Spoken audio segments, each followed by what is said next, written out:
తమిళనాడులో భారీ వర్షాలు ముంచెత్తాయి. తిరువల్లూరు, కాంచీపురం సహా 5 జిల్లాలకు వాతావరణ శాఖ ఆరెంజ్ అలర్ట్ ప్రకటించింది. పలు జిల్లాలకు తుఫాను ముప్పు పొంచి ఉందని ఐఎండీ తెలిపింది.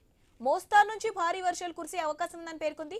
తీర ప్రాంతాల్లో గంటకు 40 నుంచి 50 కిలోమీటర్ల వేగంతో ఈదురుగాలులు వీచే అవకాశం ఉందని తెలిపింది. మత్స్యకారులు చేపల వేటకు వెళ్లొద్దని హెచ్చరించింది. అటు ఉమ్మడి వేలూరు జిల్లాలో భారీ వర్షాలు కురుస్తున్నాయి. వానియంబాడి ప్రభుత్వ ఆసుపత్రి నీట మునిగింది.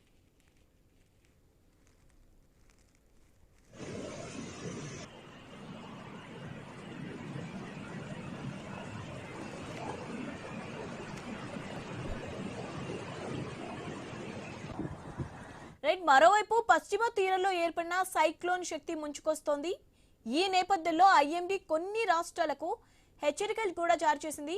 ముంబై, ఠానే, పాల్ఘర్, రాయ్గఢ్, రత్నగిరి, సింధుదుర్గ్ ప్రాంతాలపై తుఫాను ప్రభావం ఉండే అవకాశం ఉందని తెలిపింది. అలాగే మహారాష్ట్ర తీరంలో గంటకు 40 నుంచి 55 కిలోమీటర్ల వేగంతో గాలులు వీచే అవకాశం ఉందని కూడా పేర్కొంది. ఉత్తర మహారాష్ట్ర తీరం వెంబడి సముద్రం అల్లకల్లోలంగా మారే అవకాశం ఉందని తెలిపింది.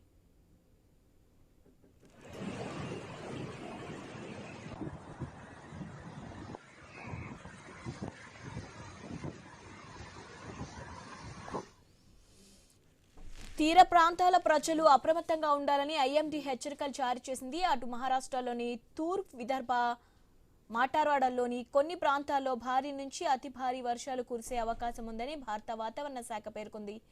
లోతట్టు ప్రాంతాలను వరదలు ముంచెత్తే అవకాశం ఉందని స్పష్టం చేసింది. శక్తి తుఫాన్ ముంచెత్తుకొస్తున్న నేపథ్యంలో మహారాష్ట్ర ప్రభుత్వం పలు సూచనలు జారీ చేసింది. అధికారులు అప్రమత్తంగా ఉండాలని, ప్రజలను సురక్షిత ప్రాంతాలకు తరలించే చర్యలు ముమ్మరం చేయాలని ఆదేశాలిచ్చింది.